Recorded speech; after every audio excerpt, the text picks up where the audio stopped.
Boaz n'était pas nécessairement l'époux des époux, c'était un bon époux dans le sens qu'il était compatissant, il a vraiment voulu aider Ruth avec toute l'opulence qu'il avait, la richesse qu'il avait. Mais en effet, c'était Dieu qui utilisait Boaz pour bénir Ruth parce que Ruth a choisi Dieu, le Dieu d'Israël, comme l'époux des époux.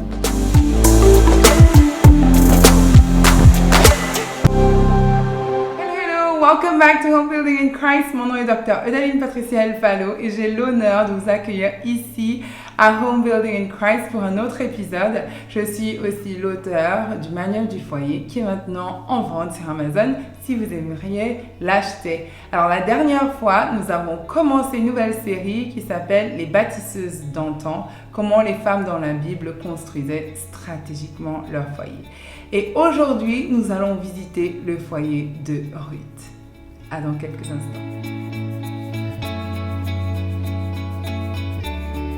Alors Ruth, c'est une Moabite, l'épouse de l'un des fils de Naomi et Elimelech.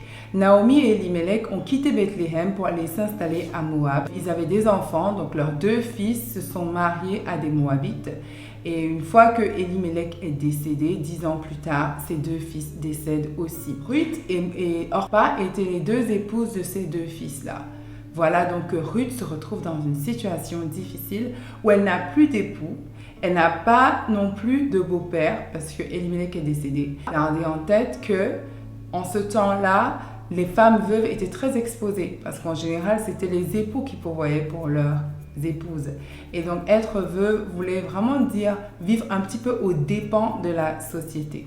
Naomi décide qu'elle veut retourner à Bethléem parce qu'elle a appris que la famine qui les avait fait fuir de Bethléem a pris sa fin. Donc, elle veut retourner là-bas.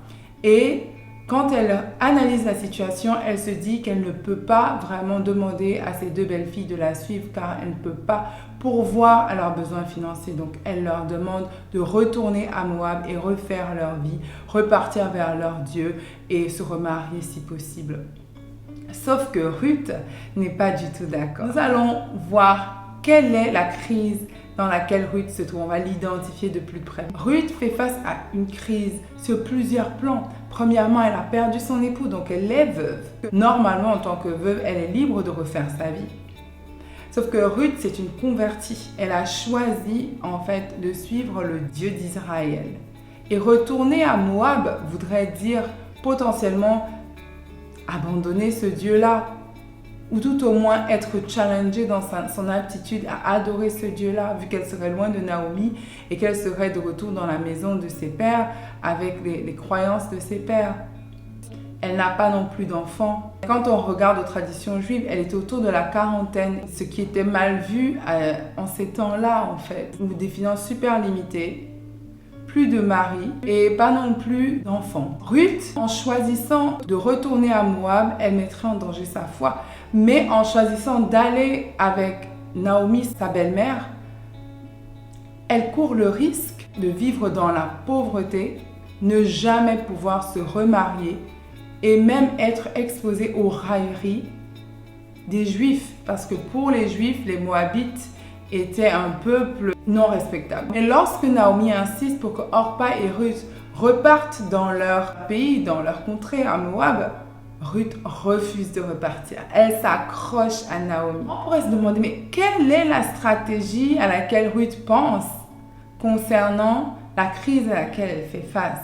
Clairement, Ruth pense à continuer à faire confiance au Dieu d'Israël. Elle le dit dans le passage. Dans Ruth chapitre 1 au verset 16, Ruth dit à sa belle-mère Naomi, « Ne me presse pas de te laisser, de retourner loin de toi. Où tu iras, j'irai. Où tu demeureras, je demeurerai. Ton peuple sera mon peuple et ton Dieu sera mon Dieu. » Alors Ruth décide, stratégie numéro 1, c'est de s'accrocher à Naomi, s'accrocher au Dieu de Naomi. La foi. la foi. J'aimerais dire à une sœur en Christ aujourd'hui, si tu te trouves dans la même situation que Ruth, où tu as tout perdu, tu n'as plus ton époux, tu n'as pas d'enfants, ou peut-être que tu en as, mais ils sont en situation de handicap, ou ils sont encore très jeunes, ou alors ils t'ont abandonné, ils se sont tournés vers autre chose, tu as Dieu. Tu as Jésus-Christ de Nazareth qui a donné sa vie pour toi et tu peux choisir de lui faire confiance. Et dans cette situation, Ruth fait confiance à Dieu plus qu'à sa propre famille qui vit à Moab. Elle choisit de laisser, d'abandonner sa famille à Moab pour suivre Naomi afin de continuer à poursuivre sa relation et sa foi en ce Dieu d'Israël. Et je veux t'encourager dans ce sens aujourd'hui. Stratégie numéro 1, c'est s'appuyer sur Jésus-Christ de Nazareth. Stratégie numéro 2, Ruth choisit de travailler dur. Elle a tellement insisté auprès de Naomi pour retourner avec elle à Bethléem que Naomi se trouve forcée d'accepter que Ruth la suive. Alors toutes les deux se retrouvent à Bethléem, mais sans finances, sans ressources. Ruth demande la permission à Naomi d'aller glaner dans les champs pour pouvoir récolter des gerbes de blé qui auraient pu être laissées par les moissonneurs. Quand on pense à cela, on se dit que c'est une récolte comme toutes les autres, mais non. En fait, c'est attendre que ceux qui font leur récolte daignent laisser tomber quelques graines pour que toi, tu puisses ramasser ces graines-là et tu puisses les utiliser pour ta propre subsistance. C'est un travail très, très dur. Et très souvent, la récolte est tellement minime parce que les moissonneurs sont là pour récolter le blé. Alors, ils ne vont pas te laisser toute leur récolte, bien sûr. Donc, toi, tu as comme les miettes. Il faut se courber, il faut ramasser à longueur de journée. C'était très éprouvant. Mais c'est ce que Ruth dit à Naomi. Elle demande la permission d'aller faire juste ça, glaner dans les champs pour pouvoir récolter quelques gerbes de blé afin qu'elle puisse elle et sa belle-mère manger. Le passage est dans Ruth 2 au verset 2. Ruth la Moabite dit à Naomi, « Laisse-moi, je te prie, aller glaner des épis dans le champ de celui aux yeux duquel je trouverai grâce. » Elle lui répondit, « Va, ma fille. » Quand on voit ce que Ruth fait, ça fait penser en fait au bœuf. Et là, on voit une marque d'humilité. Donc c'est la troisième stratégie de Ruth, c'est l'humilité. Elle choisit en fait de se mettre au service de sa belle-mère. Elle choisit de donner de sa force, elle choisit de donner de son temps pour en fait fournir à sa belle-mère de quoi manger. Et là, on voit l'image du bœuf. Le bœuf, c'est l'image de cet animal puissant et fort qui permet qu'on mette un joug sur lui et qui travaille dur pour labourer les champs afin que le cultivateur puisse semer et récolter le fruit nécessaire. Ruth va donner de sa force, elle se courbe, elle ramasse à longueur de journée. Dans Ruth 2, verset 7, nous avons les moissonneurs qui répondent à Boaz quand celui-ci leur demande qui est Ruth. Et ils disent d'elle, elle a dit, « Permettez-moi de glaner et de ramasser des épis entre les gerbes, derrière les moissonneurs. » Et depuis ce matin qu'elle est venue, elle a été debout jusqu'à présent et ne s'est reposée qu'un moment dans la maison. On voit ici le labeur que Ruth met en place pour pouvoir effectivement fournir la provision dont elle et sa belle-mère ont besoin pour subsister pendant ces moments de pauvreté. Et pendant que Ruth glane et finit par faire la rencontre de Boaz, qui a entendu parler d'elle et de tout ce qu'elle a fait jusqu'ici pour sa belle-mère Naomi.